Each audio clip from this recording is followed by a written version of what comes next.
வணக்கம். நாங்க இன்றைக்கு பார்க்க இருக்கிறது தரம் 8 முதலாம் தவணை பரீட்சை பகுதி 1க்கான விடைகளை.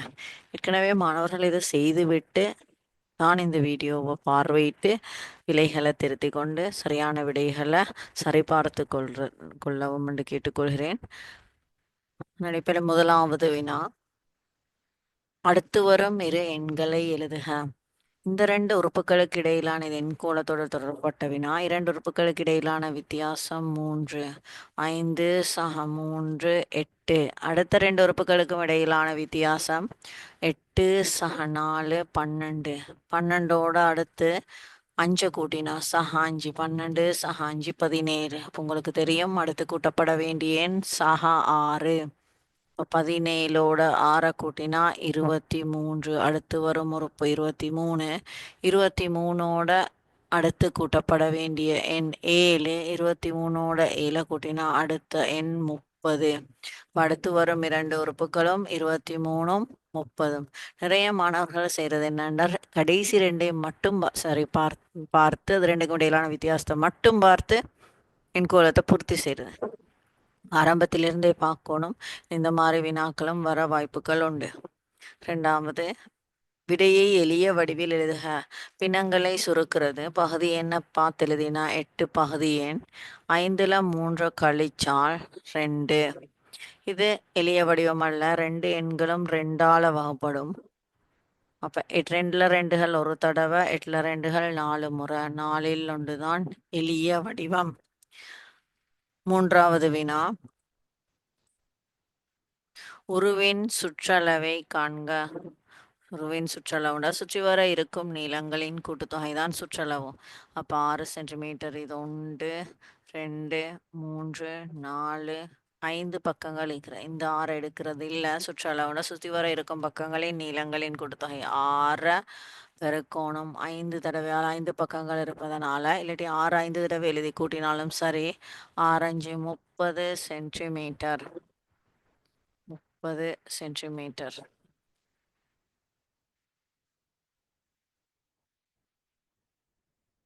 தான் இந்த உருவின் சுற்றளவு. அடுத்த 4வது கேள்வி, 2085 கிலோகிராமை டொன்னில் தருக. ஒரு டன் 1000 கிலோகிராம். அதில் 2000 2.085 கிலோகிராம். 2.085 டன். கிலோகிராம் டொன்னாக மாற்றினா 2.085 டன். மாணவர்களுக்கு கேட்கலாம், பூஜ்ஜியம் எழுதணுமா? கட்டாயம் எழுதப்படணும். பூஜ்ஜியம் எழுதாட்டி விட பில. சுருக்கு திசை கொண்ட எண்கள் சய 12 சக 7. இது சகவாக இருந்தால் இந்த குறியீடு மாறாது. சய 9.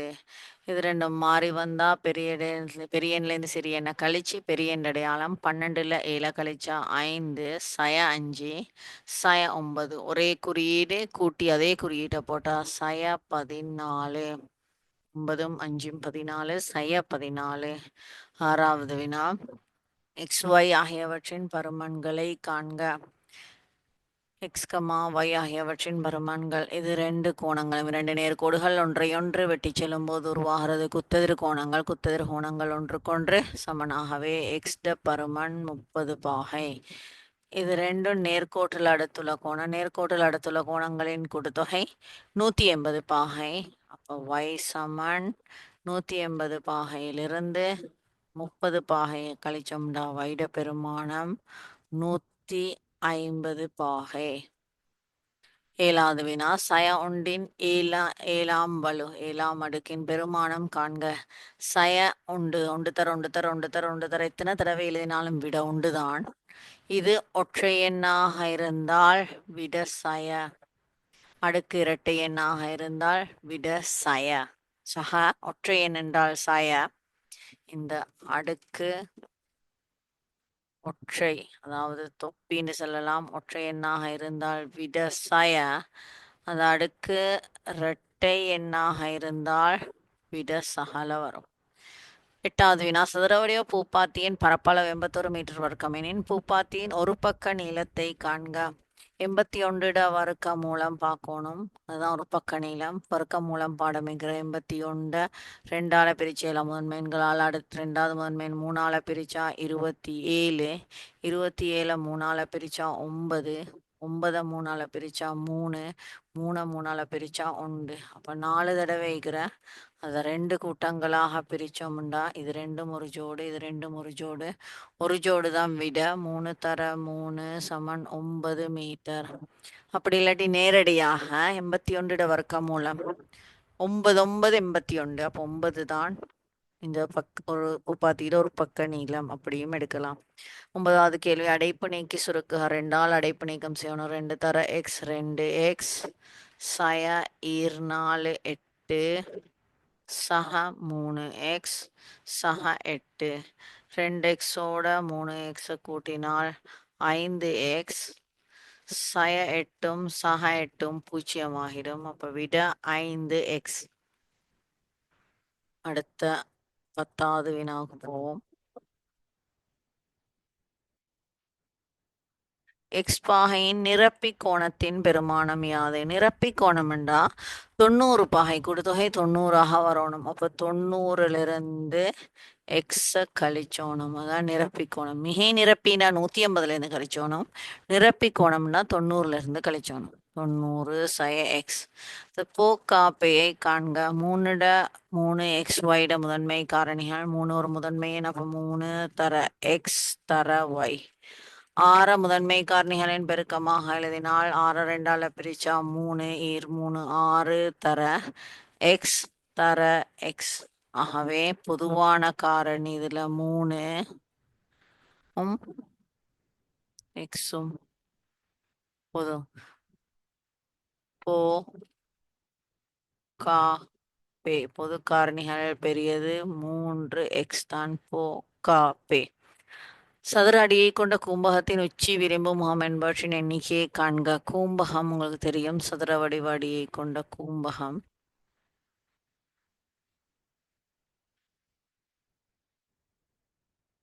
இதுதான் கூம்பகத்தோட படம். அதோட உச்சிகளோட எண்ணிக்கை 1 2 3 4 5 உச்சி. கூம்பகத்தோட உச்சிகளின் எண்ணிக்கை 5. விளிம்புகளின் எண்ணிக்கை இங்க 1 2 3 4 5 6 7 8 விளிம்புகளோட எண்ணிக்கை 8.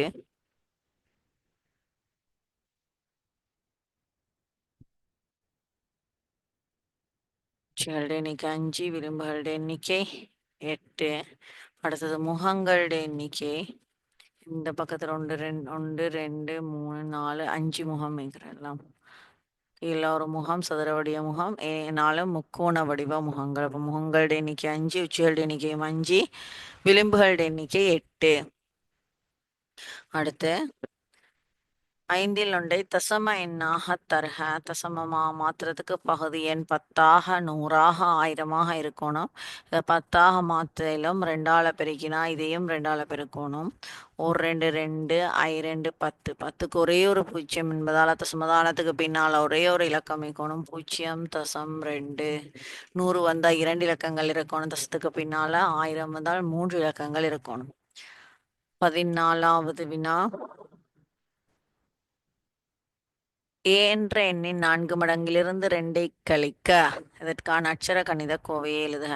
4 மடங்கிலிருந்து ஏட 4 மடங்குன 4ஆல பெருக்கணும். ஏ தர 4 4 ஏயிலிருந்து 2ஐ கழிச்சோனும் 2. இதுதான் அட்சர கணித கோவை. குமரன் என்ற ஆசிரியர் 2008 7/24 நமது பாடசாலையில் புதிதாக நியமனம் பெற்று வந்து 2014 9/30 வரையும் கடமையாற்றினார். அவரது சேவை காலத்தை காண்க. காலத்தை கண்டுபிடிச்சதுக்கு முடிவடைந்த திகதி, அதாவது அவர் எவ்வளவு காலம் கடமையாற்றினார். 2014 9ஆம் மாதம் 30 ஆரம்பித்த திகதியை கழிச்சோனும். 2008 7/24. 30ல் 24 கழிச்சால் 6. 9ல் 7 கழிச்சால் 2. 4 8 கழியலா கடன் வாங்கினா 10 8 கழிச்சால் 6 சைஃபர் சைஃபர் சைஃபர். ஆகவே அவரது சேவை காலம் 6 வருடங்கள் 2 மாதங்கள் 6 நாட்கள். 6 வருடங்கள் 2 மாதங்கள் 6 நாட்கள்.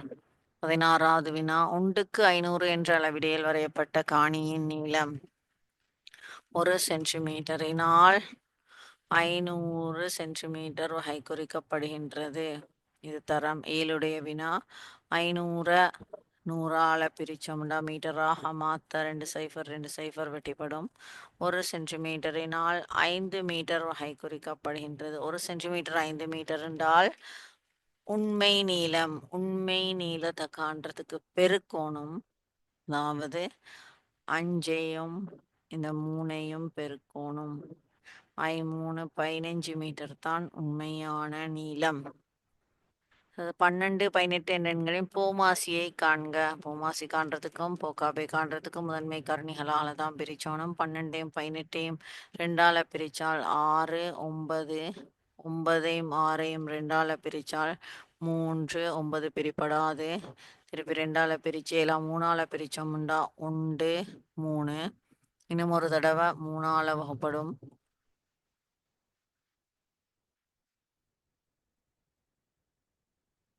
3ஆல வகுத்தோம்டா 1 1.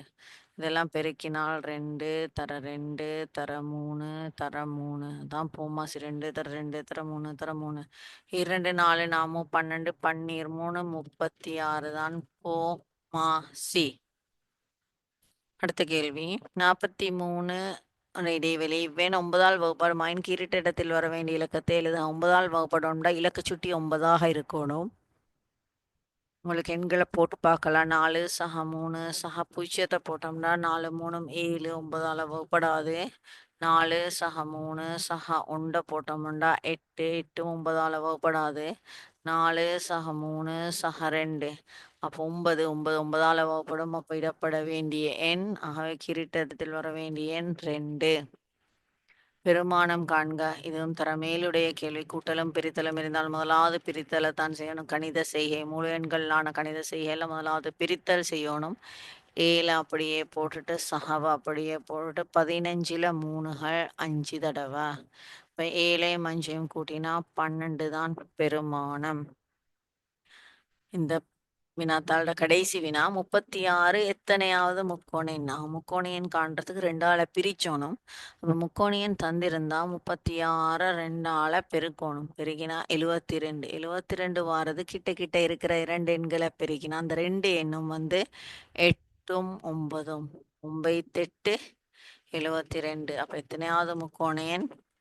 8ஆம் முக்கோணியன் தான் 72. 8வது முக்கோணியன். இதோட இந்த வினாத்தாள பகுதி 1 முடிவடைகின்றது.